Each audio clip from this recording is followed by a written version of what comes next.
My mother called and told me not to come to my own sister's wedding because I would cause drama. She was right. I did. Because the plus one I brought with me was the father my sister never knew she had. I'm Chloe, and for most of my 28 years, I've been carrying a secret so heavy it's been crushing me slowly from the inside out. The kind of secret that changes how you look at your family, how you sit at dinner tables, how you smile in photographs when you know everything around you is built on a lie. My sister Maya is 25. She's beautiful, kind, and completely trusting. She believes everything our mother tells her because why wouldn't she? Our mother has always been there for her, always been supportive, always been perfect.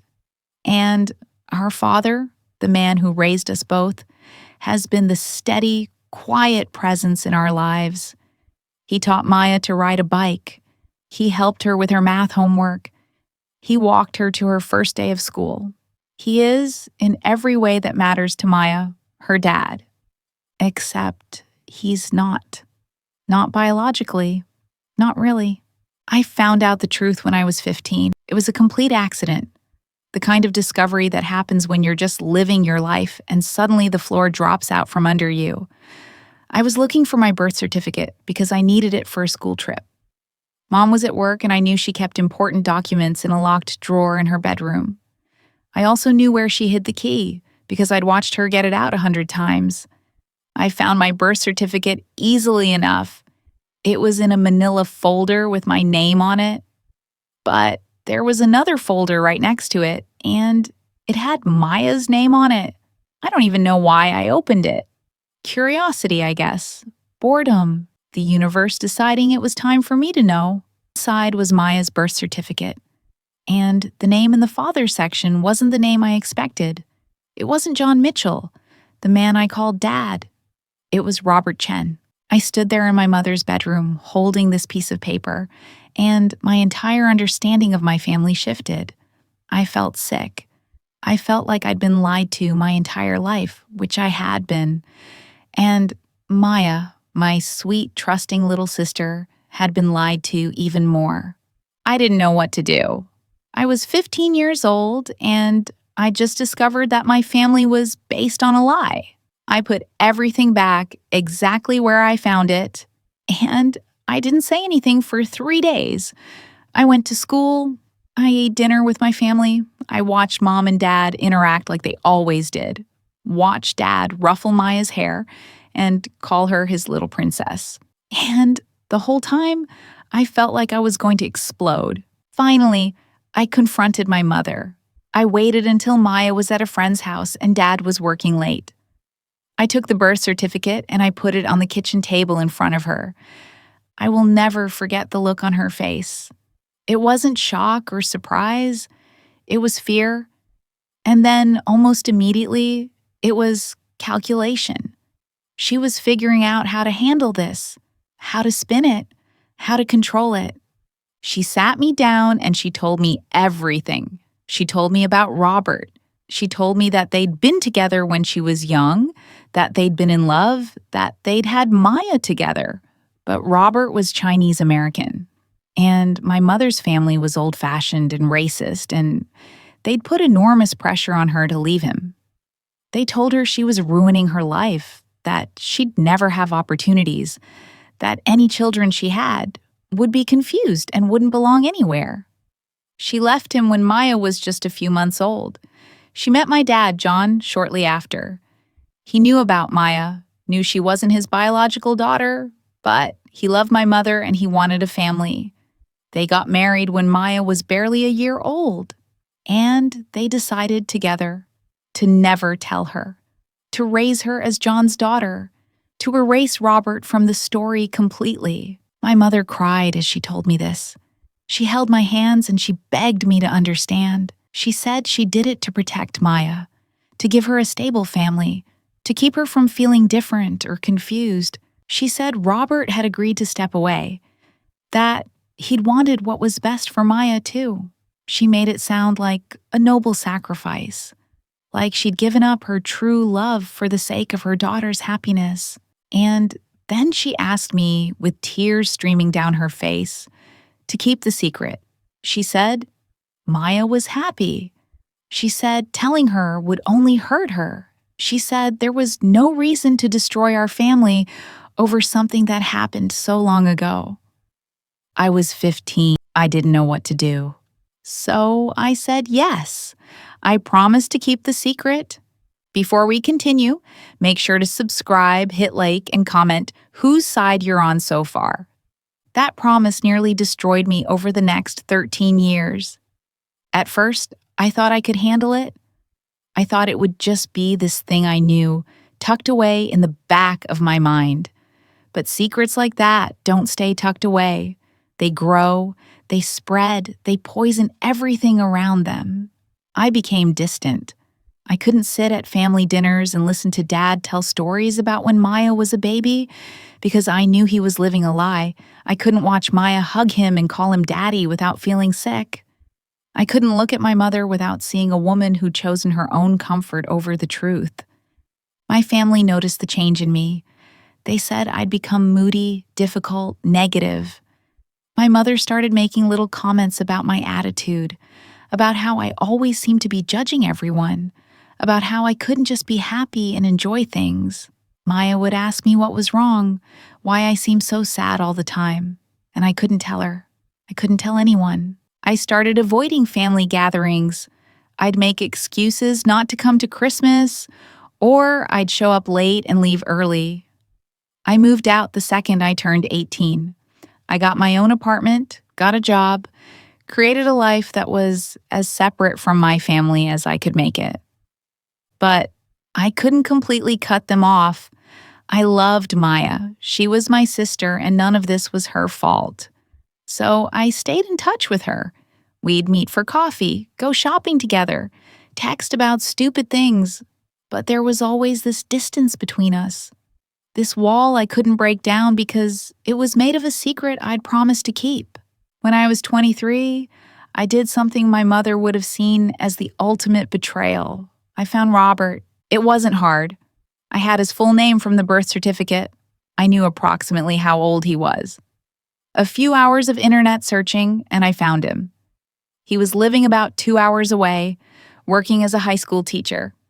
He'd never married. He had no other children. I sent him an email. I told him who I was. I told him I knew about Maya. I asked if we could meet. He responded within an hour. Yes, he said. Yes, please. Anytime, anywhere. We met at a coffee shop halfway between our two cities. I recognized him the moment I walked in. Maya has his eyes, his smile, the same way of tilting her head when she's thinking about something. He stood up when he saw me, and for a second, I thought he might cry. He didn't hug me or touch me. He just said my name, Chloe, and his voice shook. We talked for 4 hours. He told me his side of the story. He said he'd loved my mother completely. He said when Maya was born, he'd been the happiest man alive. He said when my mother left him, it destroyed him.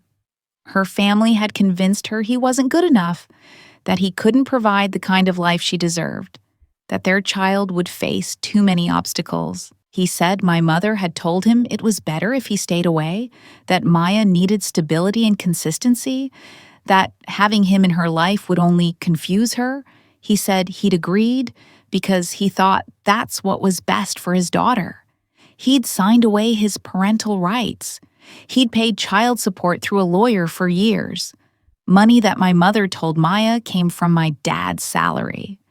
And then he'd stepped back and let John raise his daughter. But he'd never stopped thinking about her. He'd never stopped hoping that one day, somehow, he might get to know her. I cried. I couldn't help it. Here was this kind, gentle man who'd been erased from his own daughter's life, and he'd accepted it because he thought that's what love meant. Sacrifice. Absence. I told him I thought Maya deserved to know the truth. He agreed, but he said it wasn't his decision to make. He said he'd given up that right a long time ago. We stayed in touch after that. We'd meet every few months for coffee or lunch. We became friends. I'd tell him about Maya. about what she was doing, what she was studying in college, who she was dating. I'd show him pictures.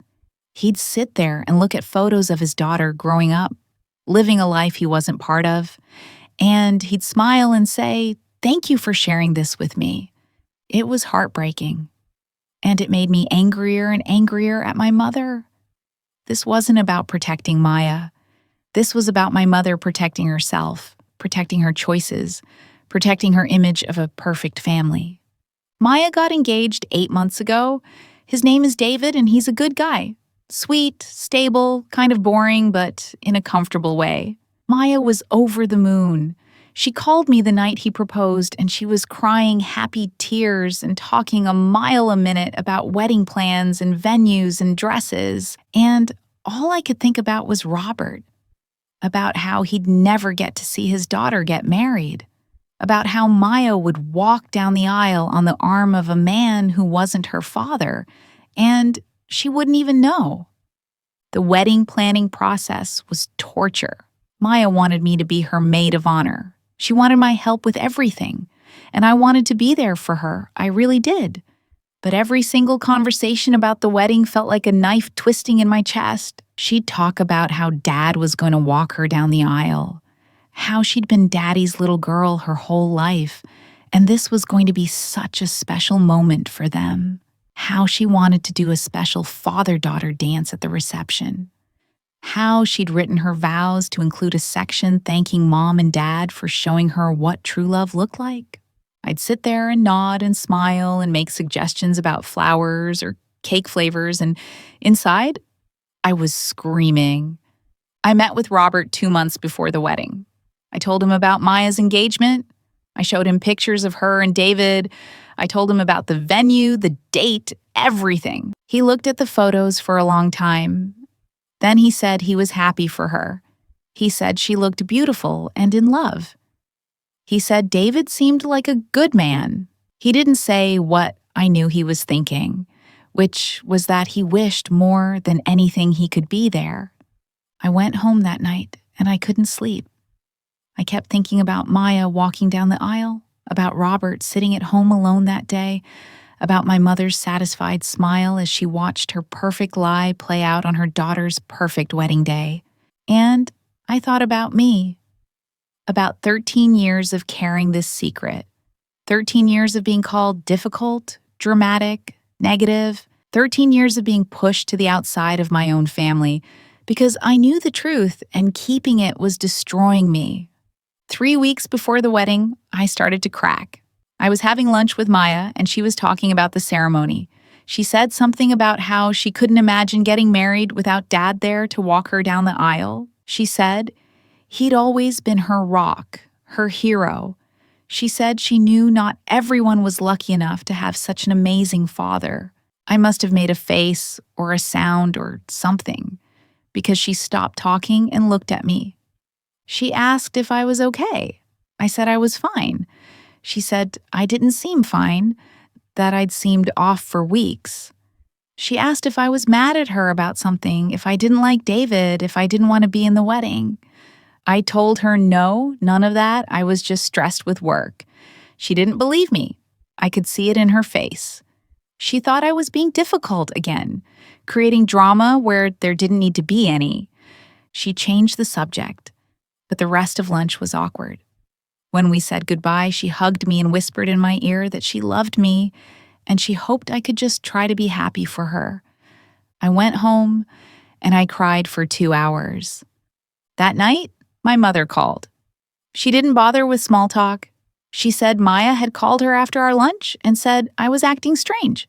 She said Maya was worried I was going to do something to ruin her wedding.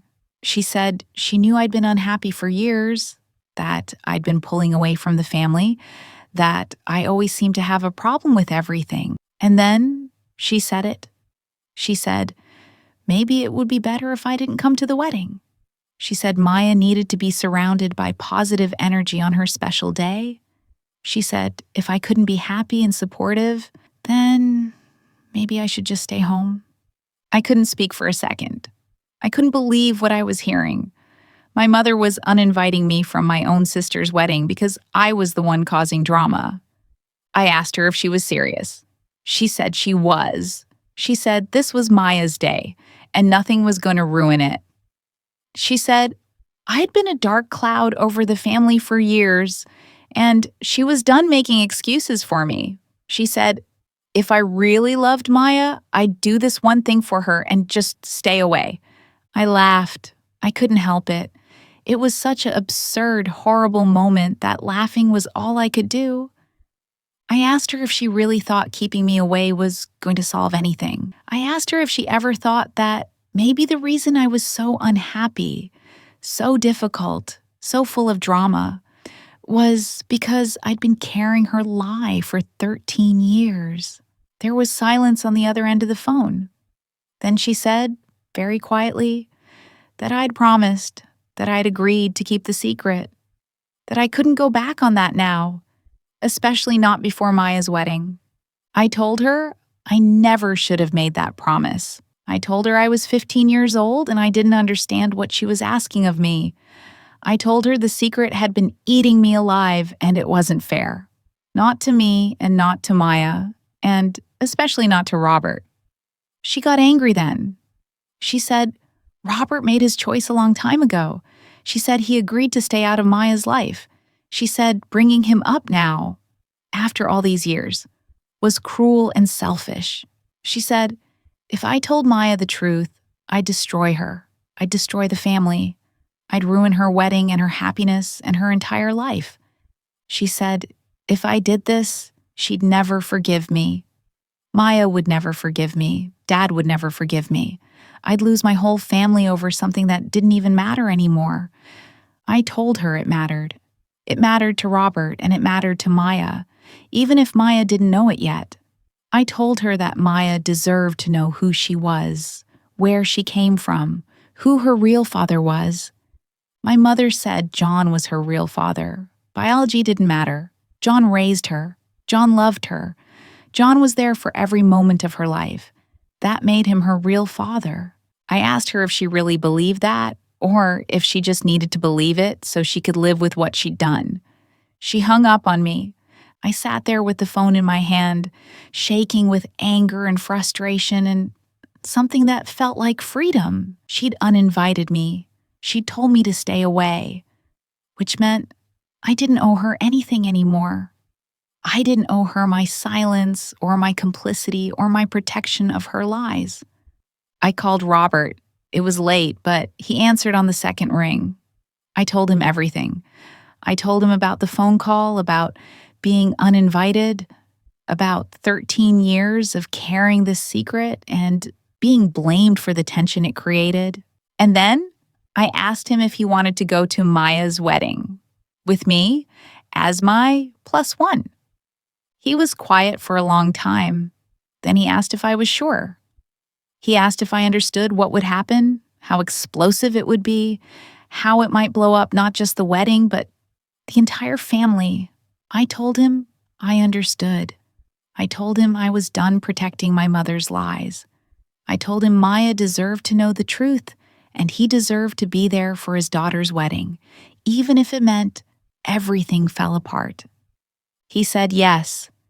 He said he'd been waiting 25 years for the chance to be part of Maya's life. And if this was the only way, then yes, he'd come with me. We made a plan. We'd arrive together, we wouldn't hide, we wouldn't sneak in. We'd walk in the front entrance, just like any other guests. And when the inevitable confrontation happened, we'd tell the truth, calmly, clearly, with no drama or hysterics.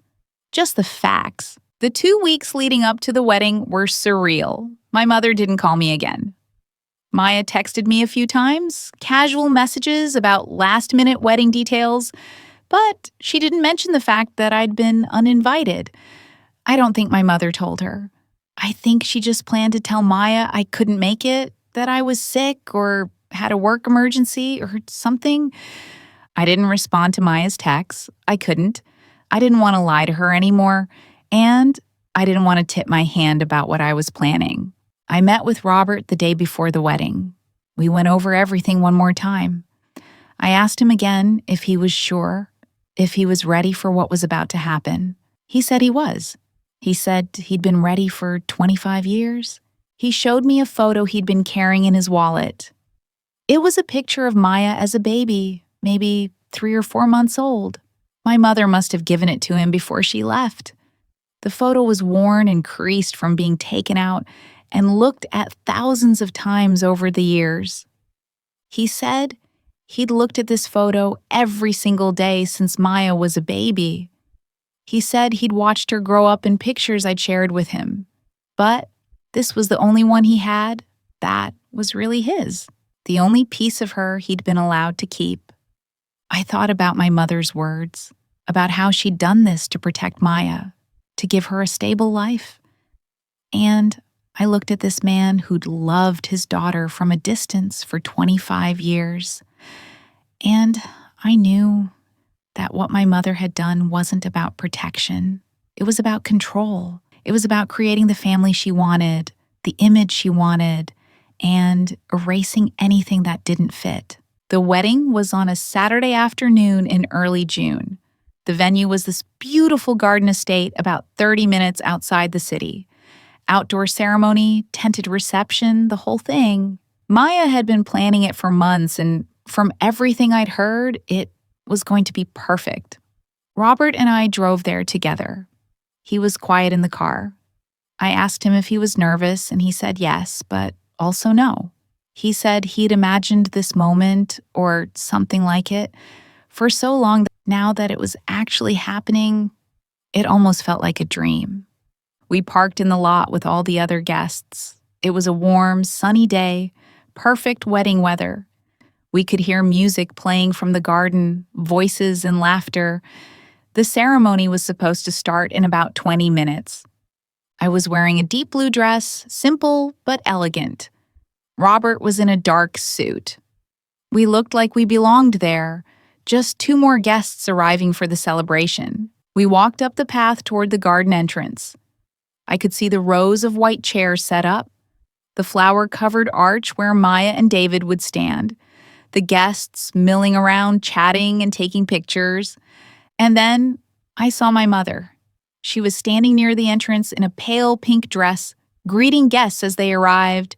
She looked beautiful and proud and completely in control of her perfect day. She saw me. The smile dropped off her face instantly. Her eyes went wide and she started walking toward me quickly, her face shifting from shock to anger. I stopped walking and waited for her. Robert stood slightly behind me, quiet and steady. My mother reached me and grabbed my arm. She leaned in close and hissed in my ear that I needed to leave. She said I wasn't welcome here, that she told me to stay home, that I was going to ruin everything. I pulled my arm away gently. I told her I wasn't leaving. I told her I had every right to be at my sister's wedding. She said I came alone, that the invitation was only for me, and I was clearly not alone.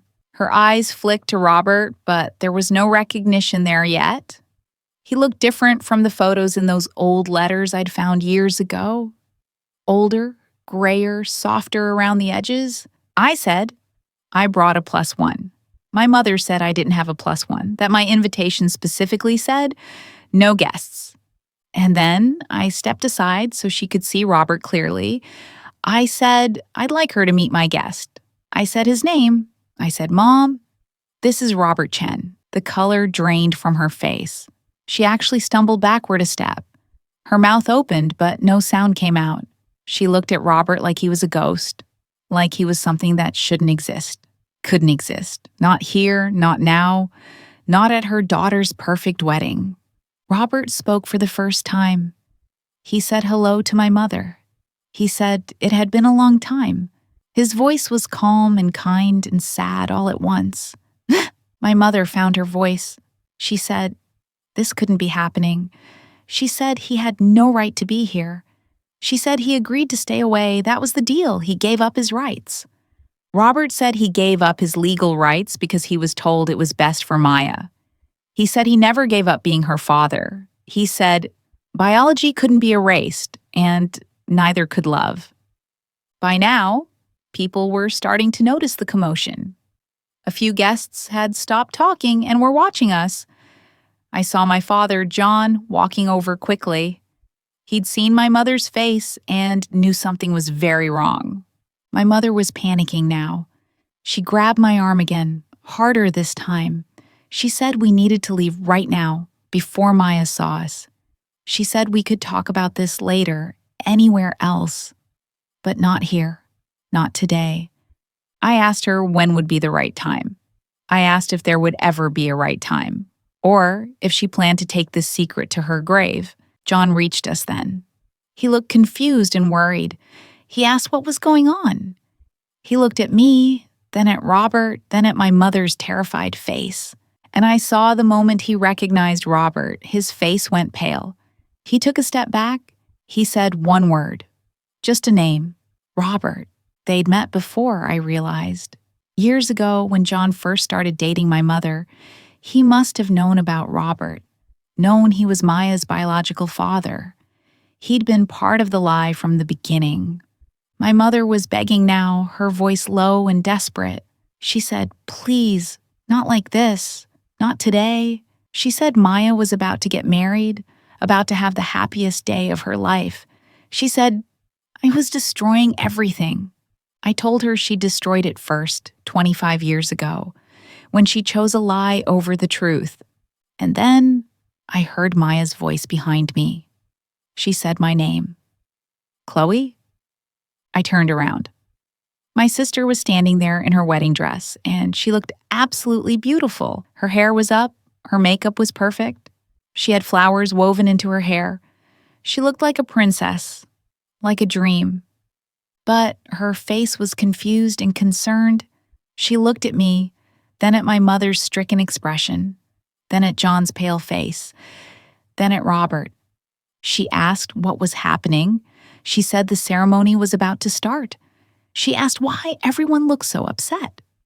My mother moved toward her quickly, positioning herself between Maya and Robert. She said everything was fine, that there was just a little misunderstanding. She said Maya should go back to the bridal suite, that they'd handle this. But Maya wasn't moving. She was looking at Robert. She asked who he was. There was this moment of absolute silence. I could hear birds singing in the garden, could hear the string quartet warming up, could hear the rustle of dresses and the murmur of guests taking their seats. And then I said his name. I said, Maya, this is Robert Chen. He's your biological father. My mother made a sound like she'd been punched. John closed his eyes, and Maya just stood there, her face blank with shock. She said what? Just that one word, barely a whisper. Robert stepped forward slowly. He said hello to Maya. He said he was sorry to meet her like this, that this wasn't how he wanted this to happen. He said he'd been hoping to know her for 25 years. Maya looked at my mother. She asked if this was true. My mother was crying now, tears streaming down her face, ruining her makeup. She said it was complicated. She said it wasn't what it seemed like. Maya turned to John, to the man who'd raised her, who'd been dad her entire life. She asked him if he knew, if this was real. John couldn't lie to her. I saw it in his face. He nodded. He said yes. He'd always known. He said Robert was her biological father, but that it didn't change anything, didn't change how much he loved her. Maya took a step backward. She looked like she might faint.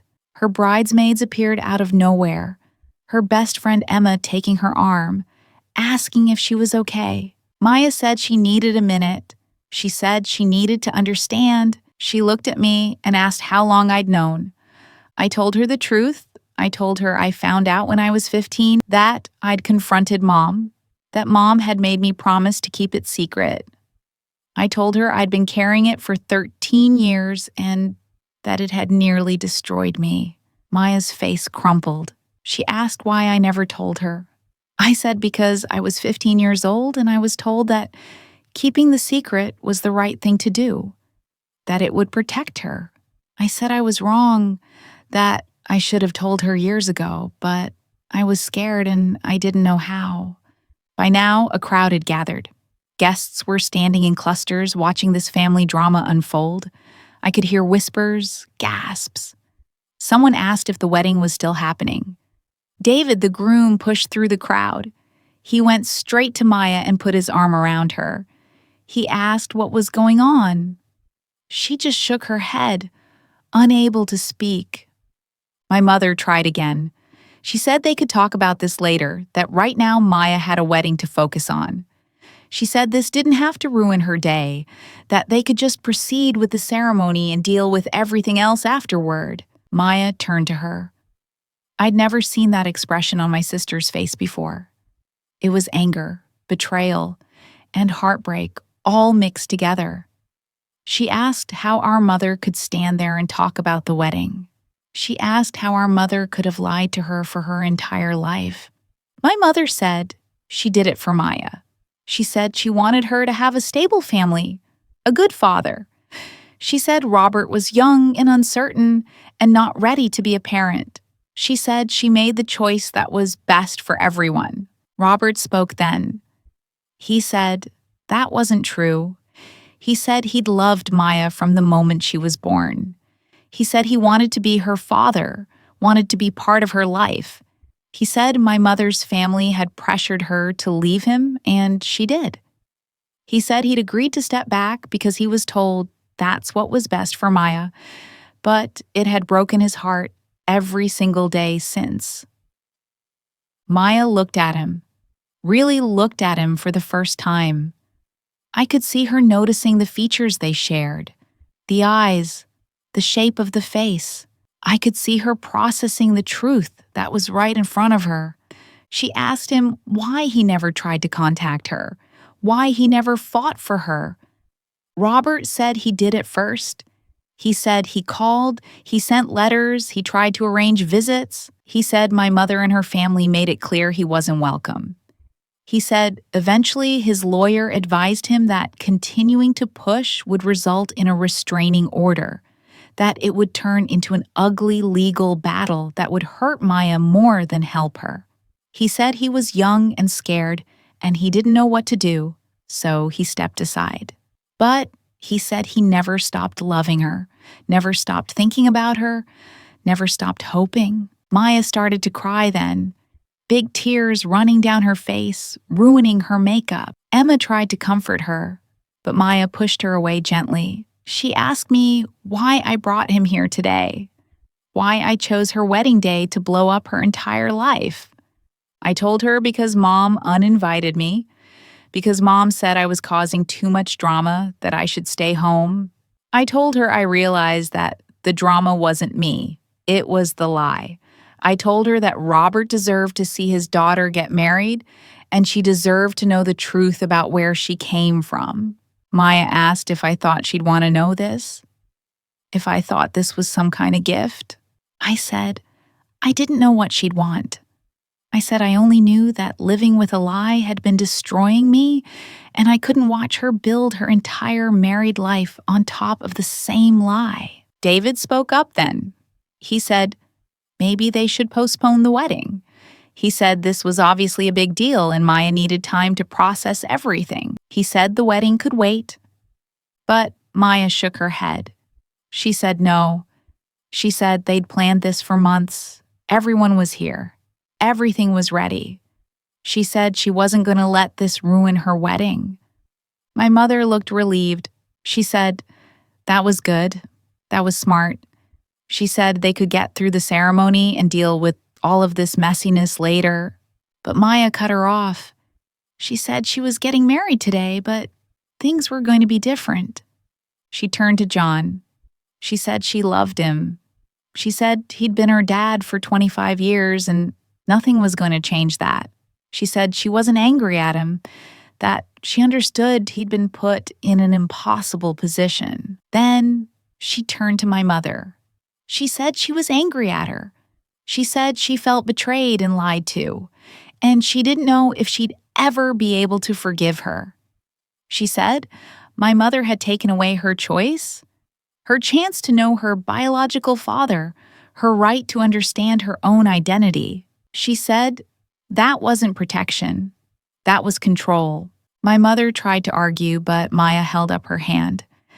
She said she didn't want to hear it right now, that they'd talk later, but not today. And then Maya turned to Robert. She walked over to him slowly. She stood in front of him and just looked at him for a long moment. She said she didn't know him. She said she didn't know what to feel or what to think. She said this was the strangest, most overwhelming moment of her life. But she said she could see herself in his face. She said she'd always wondered where she got her eyes, her smile. She said John had dark eyes and my mother had dark eyes, and she'd always been told it was a recessive gene from some distant relative. But now she knew. Robert's eyes filled with tears. He said she was beautiful. He said he'd seen pictures, but they didn't do her justice. He said he was so sorry for all the years he'd missed, all the moments he hadn't been there for. Maya nodded. And then she did something that shocked everyone. She took his hand. She held it for a moment. Then she said she had a favor to ask. She said her wedding was about to start. She said she'd planned for John to walk her down the aisle, but she said she'd also always wondered what it would be like to have both her biological parents there for important moments in her life. She said she didn't know if she and Robert would ever have a relationship, if she'd ever be able to think of him as her father. But she knew he'd loved her from a distance for 25 years, and that meant something. She asked him if he'd walk her down the aisle with John. She said she wanted both of her fathers there because that's what the truth was. She had two fathers, one who raised her and one who gave her life. And they both deserved to be part of this moment. My mother gasped. She said Maya couldn't be serious. She said this was insanity, that it would look ridiculous, that everyone would talk. Maya turned to her and said, "Let them talk." She said the truth was already out. The secret was already blown wide open. She said she'd rather walk down the aisle with honesty than with a lie. Robert said he'd be honored. His voice shook. He said it would be the greatest privilege of his life. John nodded too. He looked at Robert and said he was sorry. He said he should have insisted on telling Maya the truth years ago. He said he'd gone along with the lie because he loved my mother, and he wanted to be a family, but he'd always felt guilty about it. The two men shook hands. It was awkward and emotional and strange, but it was real. Maya turned to the wedding coordinator who'd been standing nearby, looking completely baffled. She said the wedding was still on, but there'd been a slight change to the processional. She said she needed a few minutes to fix her makeup, and then they'd be ready to start. The coordinator nodded and hurried off to inform the officiant and the musicians. Maya looked at me. She said she was still mad at me. She said I'd handled this in the worst possible way, that I'd blindsided her on the most important day of her life. But she said she understood why I did it. She said she could see that I'd been suffering, and she was sorry she hadn't noticed, hadn't asked more questions, hadn't pushed harder when she knew something was wrong. I told her I was sorry too. I told her I should have told her years ago, that I should have been braver. She hugged me. She said we'd figure it out, that our family was a mess, but we'd find a way through it. Then she and her bridesmaids disappeared back to the bridal suite to fix her makeup and regroup. The guests were all buzzing with shock and confusion. The ceremony was delayed by about 20 minutes while Maya pulled herself together. My mother stood off to the side, crying. A few people tried to comfort her, but she waved them away. She kept looking at me with this expression of pure hatred. I'd ruined her perfect day, exposed her perfect lie, destroyed her perfect family image. I didn't care anymore. I felt lighter than I had in years. Finally, the music started. The guests took their seats. David went and stood at the altar with the officiant. The wedding party processed down the aisle, the bridesmaids in their pale yellow dresses, the groomsmen in their suits. And then it was time. Maya appeared at the end of the aisle. She looked beautiful and calm and sure. On her right side was John, the man who'd raised her. On her left was Robert, the man who'd given her life. Both men had tears streaming down their faces. Both men were honored to be there. They walked slowly down the aisle together, this little family unit that had just been born out of pain and truth. The guests stared. Some people were crying, some people looked confused, but no one looked away. When they reached the altar, the officiant asked who gives this woman to be married. Usually it's just the father who answers. But this time, both John and Robert spoke. They said together, "We do."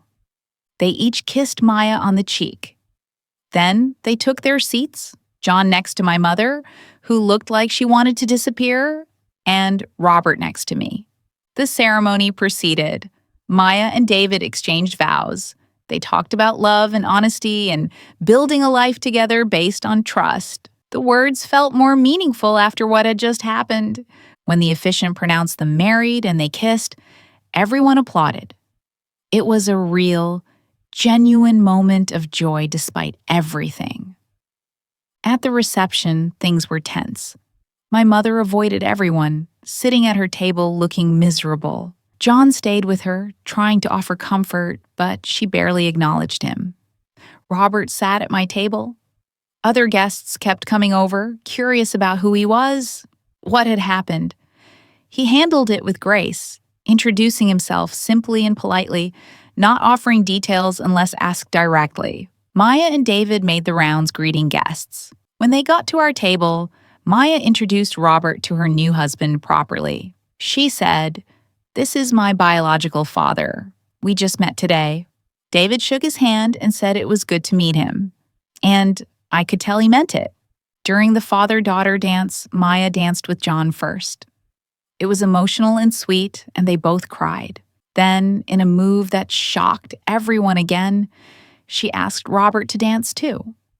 He stood up slowly, looking unsure. He said he didn't want to intrude, didn't want to take anything away from John. But Maya said he wasn't intruding. She said she'd missed 25 years of knowing him, and she wasn't going to miss this moment too. They danced to the end of the song. It was awkward and beautiful and sad. Robert held his daughter for the first time since she was a baby. I saw him whisper something to her, and she nodded and smiled through her tears. The rest of the reception went on. People ate and drank and danced and celebrated. The drama of the afternoon faded into something like acceptance. This was Maya's family now, complicated and messy and honest. My mother left early. She couldn't handle it, couldn't handle watching Robert be welcomed into Maya's life, couldn't handle the destruction of her carefully constructed lie. John went with her, playing the role of supportive husband, even though I suspected he was relieved the truth was finally out. As the night wound down, Maya found me. She said thank you. She said she knew this hadn't been easy for me, carrying that secret for so many years. She said she wished I'd told her sooner, but she understood why I didn't. She said, "We'd have a lot to work through as a family, a lot of healing to do, but at least now, everything was out in the open." I asked her if she regretted it, if she wished I'd stayed home like Mom wanted. She thought about it for a moment. Then she said no. She said it had been the most shocking, painful, overwhelming day of her life. But she said she was glad she knew the truth. She said she deserved to know where she came from, who her biological father was. She said building her marriage on a foundation of honesty, even painful honesty, felt right. Before he left that night, Robert found me. He hugged me, something he'd never done before. He said thank you for giving him this day, for letting him be part of his daughter's life, even for just a few hours. He said he didn't know what would happen next, if Maya would want to build a relationship with him, or if this would be the extent of their connection. But he said, just being there, just getting to walk her down the aisle and dance with her at her wedding, was more than he'd ever dreamed possible. I told him he deserved it. I told him Maya deserved to know him. He said I'd been brave. He said what I did took courage, and I'd paid a heavy price for it. He said he hoped my family would eventually understand and forgive me. I said I wasn't sure they would, and I wasn't sure I cared anymore. I said I'd spent 13 years trying to keep everyone happy by keeping a secret, and all it did was make me miserable. I said I was done living my life around other people's lies. He smiled and said that was the right choice. He said living authentically was always the right choice, even when it was hard. That was 3 months ago. The aftermath has been exactly as complicated as you'd expect. My mother isn't speaking to me. She's told extended family members that I ruined Maya's wedding, that I'm cruel and selfish and destroyed our family. Some relatives have taken her side. Others have reached out to me privately to say they're proud of me for telling the truth. Maya and I are okay. We talk regularly. She's been meeting with Robert, getting to know him slowly. She's also been in therapy, working through the feelings of betrayal and identity confusion that come with learning your entire life was built on a lie. She says it's hard, but she's glad she knows. John has been surprisingly supportive. He called me a few weeks after the wedding and apologized. He said he should have pushed harder for the truth to come out years ago. He said he'd been a coward going along with my mother's plan because it was easier than standing up to her. He said, watching me carry that burden for 13 years was one of his biggest regrets. As for Robert, he's building a relationship with Maya. It's slow and tentative, but it's real. He's not trying to replace John or claim some role he didn't earn. He's just grateful to know his daughter, to be part of her life in whatever way she's comfortable with. I think about that day a lot, about the moment I walked into the wedding with Robert, about my mother's face when she realized what I'd done, about Maya standing in her wedding dress, learning that her entire life had been a lie. People have asked me if I regret it, if I think I should have found a different way, a gentler way, a less dramatic way to tell the truth. And honestly, I don't know. Maybe there was a better way. Maybe I could have told Maya privately weeks before the wedding. Maybe I could have given everyone time to process before the big day. But I also know that my mother had 25 years to tell the truth, and she never did. She had countless opportunities to come clean, and she chose the lie every single time. And when I started to break under the weight of that lie, when my pain became visible and inconvenient, she didn't ask what was wrong. She didn't try to help me. She just uninvited me, tried to remove me from the picture so her perfect day could proceed without interference. So, did I handle it perfectly? Number, did I blow up my sister's wedding day in the most dramatic way possible? Absolutely. But I also gave my sister the truth. I gave Robert the chance to know his daughter. I freed myself from a secret that was destroying me from the inside out. The family I knew is broken now, but maybe it needed to break. Maybe a family built on lies and secrets and careful image management wasn't worth keeping intact. Maybe what we're building now, messy and painful and honest as it is, will be stronger than what we had before. I blew up my sister's wedding day to save her from a lifetime of lies. Was I a hero or a villain? Let me know what you think in the comments below.